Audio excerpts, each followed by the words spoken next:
Today, I'll show you how to add the Iron Man HUD glasses effect to your video and make it look like a futuristic high-tech display. Let's jump right in. First, import your video into the timeline.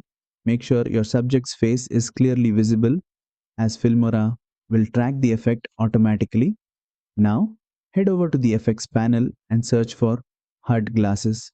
This effect creates the iconic floating digital display over your eyes, just like in Iron Man movies. Simply drag and drop the effect onto your clip, and Filmora will instantly track and apply it to the character's face. Play the video, and you'll see how smoothly the HUD stays in place, following the movements automatically. And that's it. You've just added a cool sci-fi HUD glasses effect in Filmora with minimal effort. Try experimenting with different clips and see how it fits into your futuristic edits. If you found this tutorial helpful, don't forget to like, share, and subscribe for more quick Filmora effects and editing tricks.